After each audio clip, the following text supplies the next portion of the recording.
Hello दोस्तों, मैं वीरू आपका ऑनलाइन ट्यूटर। आज इस चैनल पे आ चुका हूँ एक बेहतरीन टॉपिक के साथ। आज का हमारा टॉपिक है न्यायपालिका पर एमसीक्यूज क्वेश्चन। ये एमसीक्यूज क्वेश्चन जो हैं ये बहुत इम्पोर्टेंट है और गवर्नमेंट एग्ज़ामों में अक्सर आते रहते हैं। स्पेशली मैं न्यायपालिका पर ये क्वेश्चन लाया हूँ। तो चलिए शुरू करते हैं। तो देश में कितने उच्च न्यायालय होते हैं और कितने उच्चतम न्यायालय अर्थात सर्वोच्च न्यायालय होते हैं? तो याद रखिएगा, देश में एक ही सर्वोच्च न्यायालय होता है और 24 उच्च न्यायालय होता है। ये चीज़ याद होना चाहिए आपको। फिर दूसरा जो क्वेश्चन आता है उसमें पूछा जाता है कि देश के जो उच्च न्यायालय है और उच्चतम न्यायालय है उनके न्यायाधीशों की संख्या कितना होता है? तो याद रखिएगा, देश के उच्च न्यायालय और उच्चतम न्यायालय की संख्या में सबसे पहले हम सर्वोच्च न्यायालय के न्यायाधीशों की संख्या हम पढ़ लेते हैं। तो सर्वोच्च न्यायालय के न्यायाधीशों की संख्या 31 होता है। एक मुख्य न्यायाधीश होता है और फिर 30 अन्य न्यायाधीश होते हैं। और वहीं पे उच्च न्यायालय की अगर बात करें सदस्यों संख्या की, तो उच्च न्यायालय में 24 उच्च न्यायालय हैं जो ऊपर मैंने अभी पढ़ाया हूँ। और 24 उच्च न्यायालयों की संख्या ना अलग अलग होता है सदस्यों की संख्या, जिसमें से हर उच्च न्यायालय की एक मुख्य न्यायाधीश होगा और बाद बाकी जो बच गया वो अन्य होगा। तो आई होप ये क्वेश्चन आपको समझ में आ गया होगा, आंसर भी। नेक्स्ट क्वेश्चन में पूछा जा रहा है कि जो देश के उच्च न्यायालय है और सर्वोच्च न्यायालय है उनके न्यायाधीशों का कार्यकाल कितना होता है?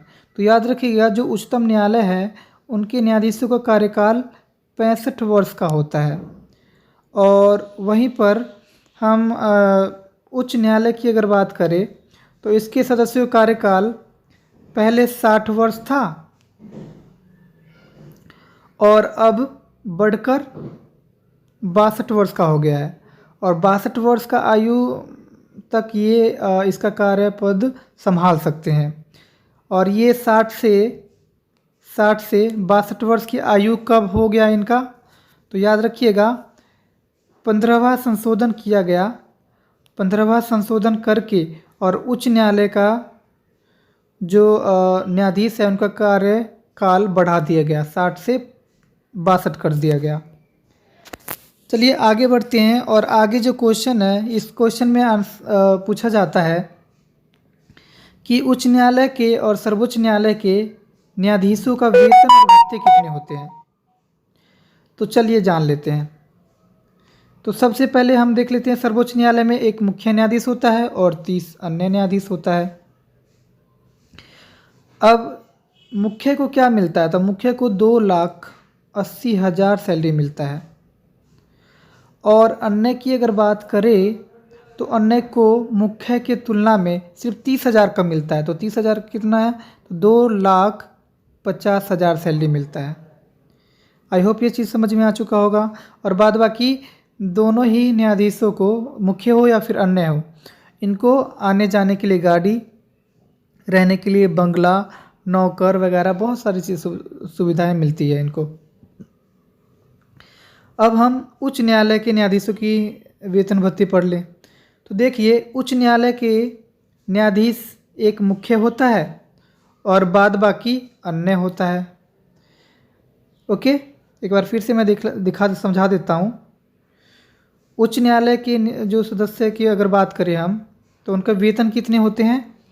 तो हर उच्च न्यायालय में एक मुख्य न्यायाधीश होता है और बाद बाकी अन्य होते हैं। अब सर्वोच्च न्यायालय के अन्य न्यायाधीशों को कितना सैलरी मिल रहा था? 2,50,000। तो अन्य न्यायाधीशों को जितना सैलरी मिल रहा था ना, उतना ही सैलरी हर उच्च न्यायालय के मुख्य न्यायाधीशों का सैलरी 2,50,000 है, ये याद रखना। और फिर उच्च न्यायालय के मुख्य न्यायाधीश का अगर 2.5 लाख अगर सैलरी है तो इसके अन्य न्यायाधीशों का सैलरी कितना होगा? तो इसका है 25,000 कम है, 2,25,000।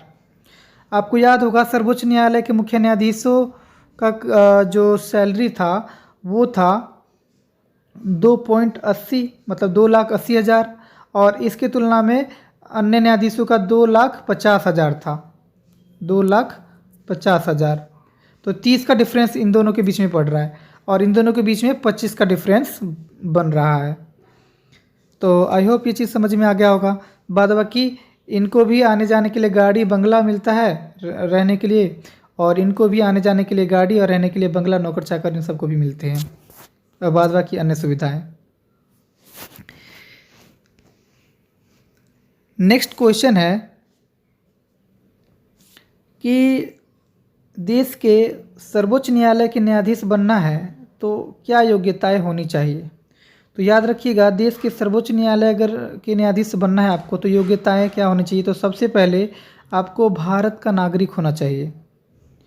दूसरा चीज़ कि देश के किसी भी उच्च न्यायालय में अगर आप 5 साल से न्यायाधीश पद पर काम कर रहे हो तो ऐसे में आप इसके लिए योग्य हो। और तीसरी योग्यता है कि अगर आप न्यायाधीश नहीं हो, वकील का ही काम कर रहे हो, वकील हो आप, तो किसी भी देश के उच्च न्यायालय में अगर 10 साल से आप वकालत कर रहे हो तो भी आप इसके सदस्य बनने के काबिल हो।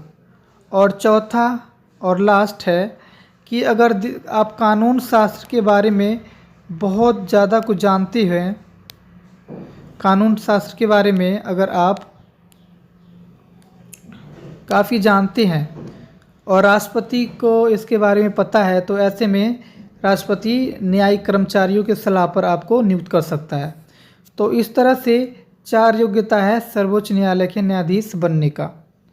अब हम पढ़ लेते हैं कि जो उच्च न्यायालय है देश में जितने भी, तो उच्च न्यायालय के न्यायाधीश बनने के लिए क्या योग्यता होना चाहिए। तो पहली बात कि सेम भारत का नागरिक होना चाहिए।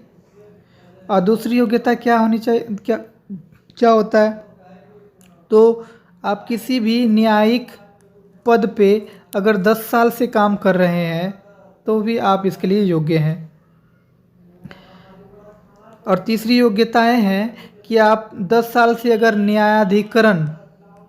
न्यायाधिकरण के सदस्य के रूप में काम कर रहे हैं तो भी आपको इसकी सदस्यता मिल सकता है, आप योग्य हो। और चौथा, अगर आप उच्च न्यायालय से निचले जितने भी अधीनस्थ न्यायालय जैसे जिला न्यायालय, अधीनस्थ न्यायालय, तो उसमें अगर आप 10 सालों से अगर वकालत या फिर न्यायाधीश के रूप में काम कर रहे हैं तो भी आप इसके लिए योग्य माने जा सकते हैं। और पांचवा और लास्ट, कानून शास्त्र का ज्ञाता हो और राष्ट्रपति इसके बारे में जानता हो तो भी आपको नियुक्त कर सकता है। तो इसके 5 योग्यताएं थी। नेक्स्ट है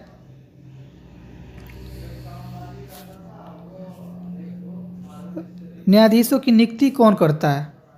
तो न्यायाधीशों की नियुक्ति राष्ट्रपति के द्वारा किया जाता है, लेकिन राष्ट्रपति अपने मनमानी ढंग से किसी को न्यायाधीश पद पर नहीं बैठा सकता है। राष्ट्रपति भी न्यायिक कर्मचारियों की सलाह पर ही पद पर नियुक्त करते हैं, तो ये याद होना चाहिए। अगर राष्ट्रपति करता है न्यायाधीशों को तो शपथ कौन दिलाता है, ये भी पता होना चाहिए आपको। तो याद रखिएगा, देश में जो न्यायाधीश होते हैं, देश में जो सर्वोच्च न्यायालय के जो न्यायाधीश होते हैं, अच्छा हाँ, एक चीज़ और जो मैंने पीछे एक चीज़ बताना भूल गया कि नियुक्ति उच्च न्यायालय के न्यायाधीशों को कौन करता है। तो उच्च न्यायालय के न्यायाधीशों की नियुक्ति भी कौन करता है, तो वो करता है राष्ट्रपति। देश के उच्च न्यायालय और सर्वोच्च न्यायालय दोनों के न्यायाधीशों की नियुक्ति करने वाला कौन होता है, तो वो होता है राष्ट्रपति। ये चीज़ याद रखिएगा आप। मैंने उस समय सिर्फ सर्वोच्च न्यायालय के न्यायाधीश के बारे में बता रहा था, लेकिन उच्च न्यायालय और सर्वोच्च न्यायालय दोनों ही न्यायालयों के न्यायाधीशों की नियुक्ति राष्ट्रपति के द्वारा ही किया जाता है। और फिर नेक्स्ट आ गया कि शपथ कौन दिलाता है। तो याद रखिएगा, शपथ कौन दिलाता है, तो देश में राष्ट्रपति के द्वारा शपथ दिलवाया जाता है देश के मुख्य न्यायाधीशों को।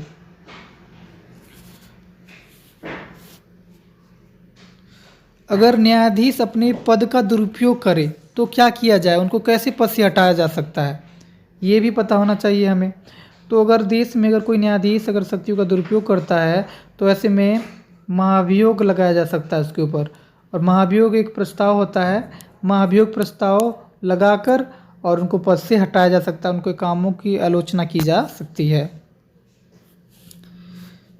नेक्स्ट है कि न्यायाधीशों को कौन सा अधिकार प्राप्त है। तो याद रखिएगा, सर्वोच्च न्यायालय और उच्च न्यायालय दोनों ही न्यायालयों के जो न्यायाधीश होता है ना, इनको एक महत्वपूर्ण अधिकार प्राप्त है और वो है जुडिशियल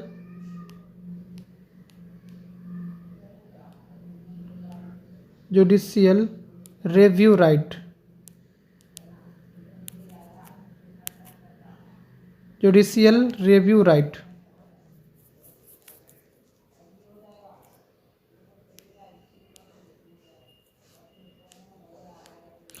इसको हिंदी में कहते हैं हम न्यायिक पुनरावलोकन अधिकार। तो देश के उच्च न्यायालय और सर्वोच्च न्यायालय को न्यायिक पुनरावलोकन अधिकार प्राप्त है और ये अधिकार के द्वारा वो संसद पर निगरानी रखता है कि संसद कोई देश में गलत कानून न बनाए और कोई संशोधन ना कर सके और मौलिक अधिकारों का हनन न कर सके। इसके लिए न्यायिक पुनरावलोकन अधिकारों का हनन किया, मतलब न्यायिक पुनरावलोकन अधिकारों का व्यवस्था किया गया है। और ये भी पता होना चाहिए कि ये जो न्यायिक पुनरावलोकन का जो अधिकार है, जुडिशियल रिव्यू राइट, किससे लिए हैं, तो हमने यूएसए से लिए हैं। किससे लिए हैं? यूएसए मतलब अमेरिका से हमने लिए। अमेरिका से न्यायिक पुनरावलोकन अधिकार ले लिए। और संविधान के किस अनुच्छेद में इसका वर्णन किया गया है, तो याद रखिएगा भारतीय संविधान के अनुच्छेद 13 में, भारतीय संविधान के अनुच्छेद 13 में इसका वर्णन किया गया है न्यायिक पुनरावलोकन अधिकार का। फिर नेक्स्ट क्वेश्चन आता है कि स्वतंत्र न्यायपालिका की व्यवस्था हमने किस देश से लेकर की है। तो याद रखिएगा स्वतंत्र न्यायपालिका की व्यवस्था हमने अमेरिका से लिए हैं।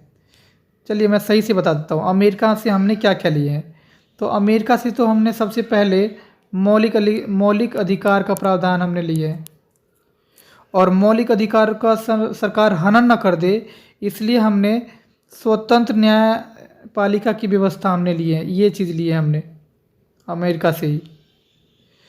और फिर स्वतंत्र न्यायपालिका जो हमारे देश में है, उच्च न्यायालय और सर्वोच्च न्यायालय, इसको हमने क्या दिए हैं, तो हमने दिए हैं न्यायिक पुनरावलोकन अधिकार अर्थात जुडिशियल रिव्यू राइट। तो ये 3 चीज़ हमने अमेरिका से लिए हैं। अमेरिका से एक और चीज़ ली है हमने और वो है प्रस्तावना।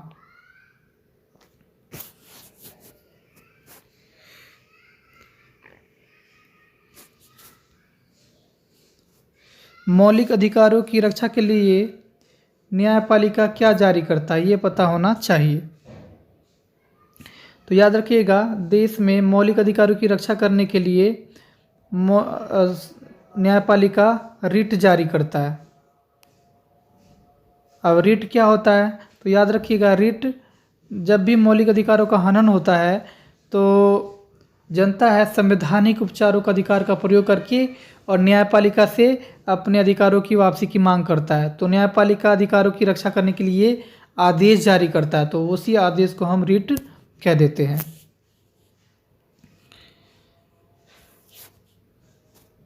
फिर नेक्स्ट है सर्वोच्च न्यायालय के विरुद्ध क्वेश्चन है सर्वोच्च न्यायालय किस न्यायालय के विरुद्ध अपीली मुकदमा पर सुनवाई नहीं कर सकता है।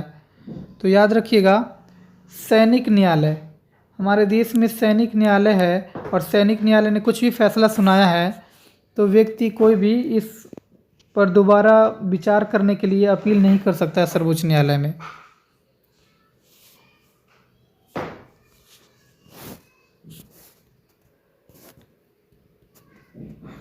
नेक्स्ट है फौजीदारी मुकदमा क्या होता है। दोस्तों फौजीदारी मुकदमा क्या होता है, तो ये अपराधियों से संबंधित मुकदमा होता है।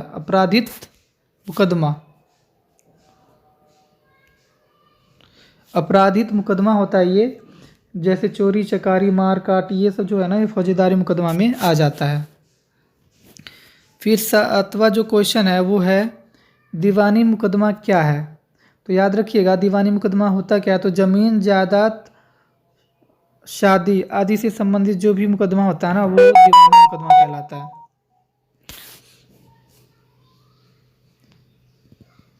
अब अटर्नी जनरल क्या होता है ये भी हमें पता होना चाहिए। तो देश में अटर्नी जनरल का व्यवस्था जो किया गया है संविधान के अनुच्छेद 76 में किया गया है। और अटर्नी जनरल होता क्या, तो अटर्नी जनरल यानी महान्यायवादी एक महत्वपूर्ण पद होता है, वैधानिक पद होता है देश का, जो सरकार का ना कानूनी सलाहकार होता है, कानूनी सलाहकार होता है। और इसके पास अधिकार होता है कि वो संसद के किसी भी सदन में वो बैठकों में भाग ले सकता है और अपना राय दे सकता है। और वर्तमान समय अटर्नी जनरल कौन है, तो वो है के वेणुगोपाल, ये याद रखिएगा। कौन है, तो के वेणुगोपाल,